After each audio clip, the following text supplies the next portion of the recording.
Docteur Andou. Et justement, vous êtes fondateur et PDG de l'entreprise Samba Assurance Gabon SA. Très bien, Voilà, effectivement. donc vous proposez un certain nombre de formules hyper importantes concernant les micro-assurances. Voilà, pour accompagner les populations, pour accompagner les plus faibles. Il s'agit ici de la formule pour aider ceux qui sont vers le bas, tirer ceux du bas vers le haut. On le sait, les micro-assurances ont fait leurs preuves à travers le monde, mais parfois difficilement sur le continent africain. C'est l'occasion pour nous justement de rentrer plus en détail sur la question, d'en savoir un peu plus. Mais allons commencer avec une approche un peu plus pédagogique.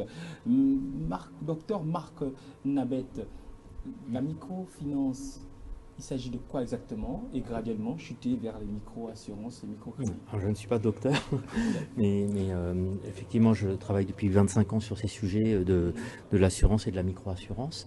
Donc, c'est le troisième pilier historiquement de ce qu'on appelle la microfinance. Le premier pilier, ça a été le crédit, à travers le microcrédit, qui a toujours existé dans l'histoire économique et sociale probablement, mais qui s'est, on va dire, vulgarisé avec Mohamed Younous, qui a obtenu le prix Nobel de la paix en 86.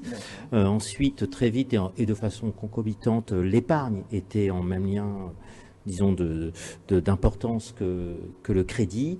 Et puis très vite, on s'est rendu compte que quand même l'un des outils majeurs de réduction des vulnérabilités et de la pauvreté, c'est l'assurance. Et naturellement, il manquait à ce pilier essentiel du crédit et de l'épargne, l'assurance, d'où le terme de micro-assurance qui s'est imposé au début des années 2000 et qui tend des fois à être supplanté par le terme d'assurance inclusive, mais pas que, parce que chaque terme a